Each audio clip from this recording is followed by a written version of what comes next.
So I picked up these mounts to stretch the Doodlebug. But the thing is, the mount's set up for a Mega Moto 212 brake, and nobody seemed to have them in stock for months.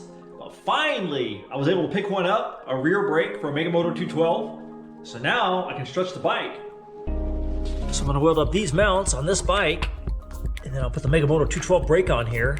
And then while I'm at it, I'm gonna swap out these. And then while I'm at it, I'm gonna swap out these street tires for some different wheels and tires. Because I was noticing while I was looking at it that this tire has a giant bubble in it. I don't know if you can see it on the camera. So I must have hit a rock or something. So I'm gonna throw these wheels on there. These are the ones I had on the e-bike. I think these will look pretty good on there. And they already have the street tire mounted with the 40 sprocket. So that'll be a 4-to-1 ratio with the 10-tooth clutch. So it'll be interesting to see how it stacks up compared to how it's geared right now with bigger tires. So I'm gonna pull the engine and everything off of here. That way I can level it, because the wheels are gonna be lower profile than the street tires. So I'm gonna have to level the frame.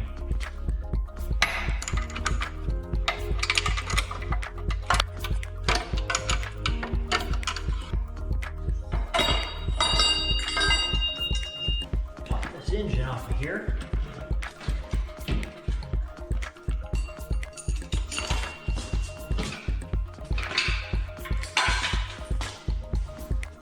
Pull this brake and wheel off of here.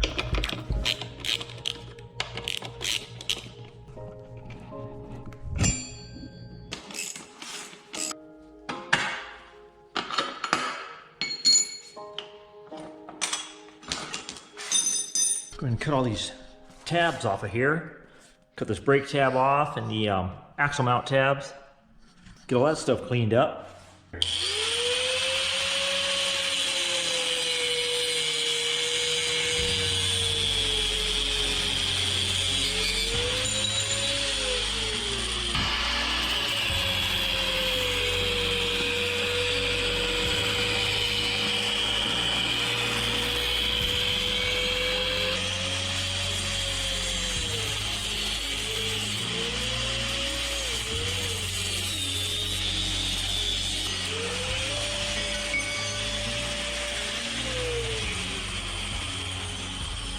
Got the mounts all ground off there.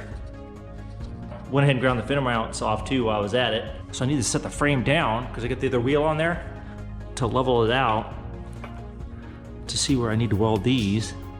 I pulled the tire off the wheel just to see what that bubble is like on the inside, and you can see the cord is totally ripped.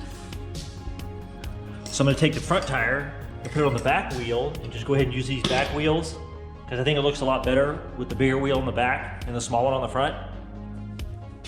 So I got the wheels spaced and nice and level. The ground's nice and level. And the rake is just about right.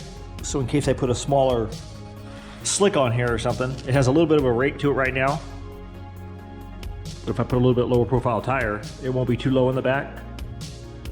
So I'm gonna tack those right there and then turn the frame over and weld it.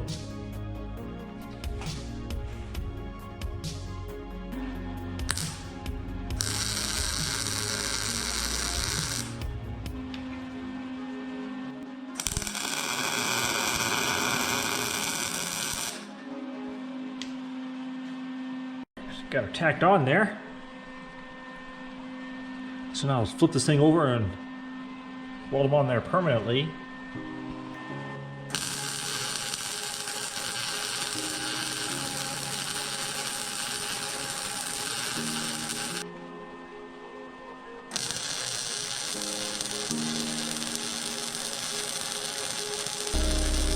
Alright, so that one looks pretty good.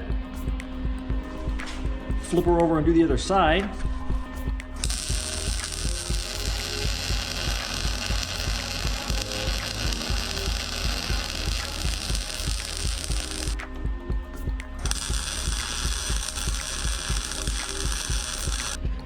Alright, so that one turned out pretty good.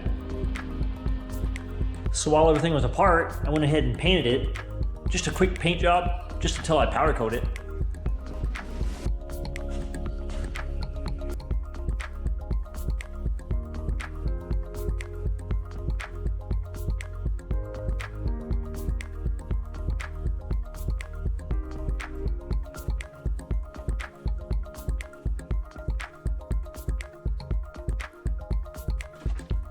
So far, so good.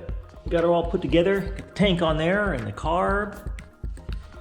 Fuel line all hooked up and the throttle.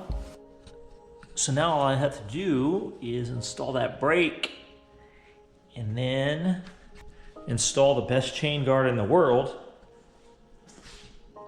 So I think the best chain guard in the world will look pretty good on here.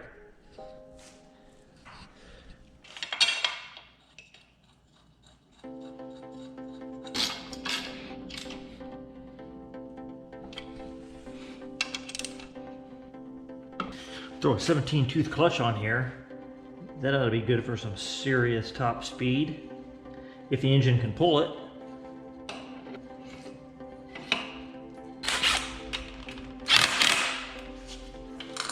I'm gonna have to add some chain, of course, because of the stretch. So throw that tensioner on there.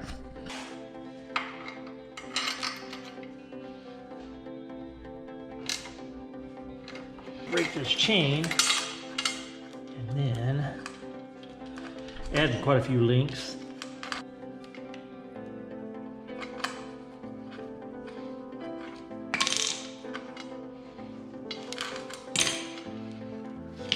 So I might have to add quite a few links. Pretty close to, like, I don't know, 8-10 inches of chain. Got the chain on there, and it looks like I'm gonna have to extend the tensioner up a little bit. Just put a little plate right here to raise the tensioner up, because it doesn't actually touch the tensioner anymore with the stretch, but that's an easy fix. So for this brake, the disc is in maybe like an inch from the mount.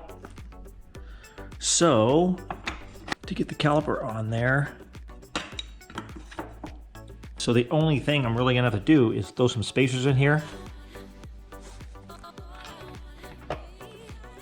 to fill this space right here. So let me run this up, the handle up, and then clamp the brake down.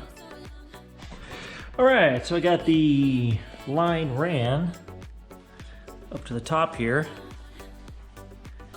And then I got the brake handle wedged, so the caliper's locked onto the disc. So I have these aluminum spacers that I drilled out to fit in here. So these ought to work.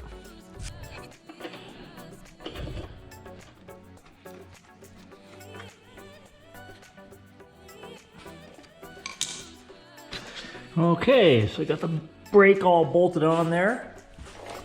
Turned out nice. And got the chain on there. So the only thing I really have to do now is just make a little plate for the chain tensioner to run the tensioner up a little bit, which is super easy. So I'll pull the tensioner off here. So I'm gonna take this piece of metal, I'm gonna drill a couple holes in it, and that way it'll still slide back and forth.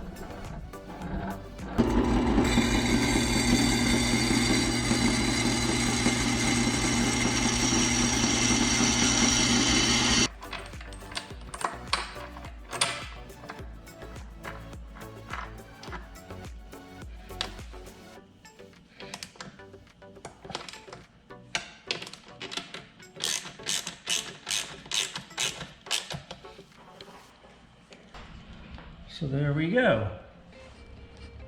Easy enough.